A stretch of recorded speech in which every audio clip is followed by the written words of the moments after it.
Jeudi 21 novembre 2024, mesdames et messieurs, bienvenue à la revue de quelques titres de journaux parus au Bénin.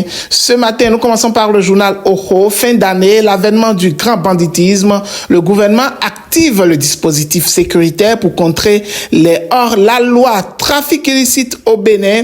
Plus d'une tonne de faux médicaments saisis à Grand Popo. Le chasseur info. Consolidation de l'avant-projet de loi portant orientation de l'éducation nationale au Bénin. Le CNE recense les contributions des acteurs du système éducatif.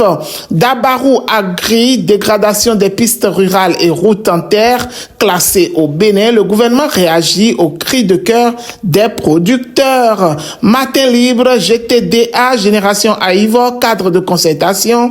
Maître Jacques Bonou explique tout. La boussole, Conseil des ministres au Bénin, le renforcement du dispositif sécuritaire pour les périodes de fin d'année annoncé.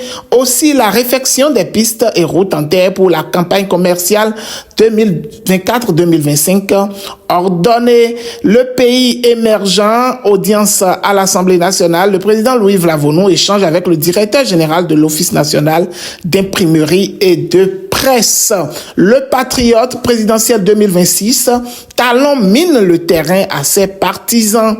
Demande de libération du professeur Aïvo. 140 enseignants écrivent au chef de l'État.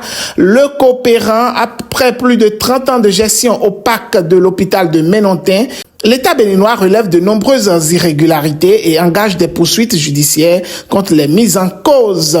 Il a été décidé de la réorganisation du fonctionnement de l'hôpital, des ministres instruits pour évaluer l'ampleur du préjudice et d'assurer la continuité des soins au profit des patients. Lire le compte rendu du Conseil des ministres. Le télégramme, session budgétaire à l'Assemblée nationale, 150 milliards de francs CFA pour le ministère de la Santé, 26 milliards 98 au ministère des Affaires sociales, 7 milliards 6 pour le ministère du Développement. Élection générale de 2026, l'opposition face au défi de l'unité d'action. Première rencontre gouvernement et parti de l'opposition. Le Figaro national, élection générale 2026, la Cour constitutionnelle et la Sénat jettent les bases de leur synergie d'action. Le matinal, retrait du mandat de gestion à l'association médico-sociale. L'hôpital de Menontin retourne dans le giron de l'État. De graves dysfonctionnements relevés, des sanctions annoncées contre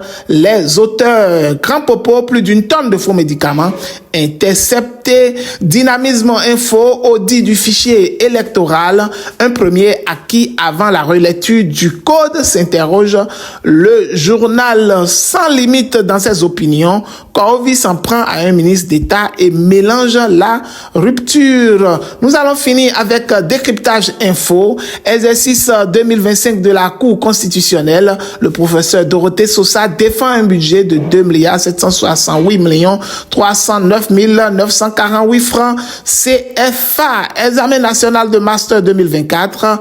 ESM Bénin s'illustre avec un taux de réussite de 88,33%. Mesdames et messieurs, merci infiniment. Ce sera tout pour ce jeudi. Portez-vous bien et excellente journée à toutes et à tous. C'était Mac Johannes Goudianou. Que Dieu vous bénisse.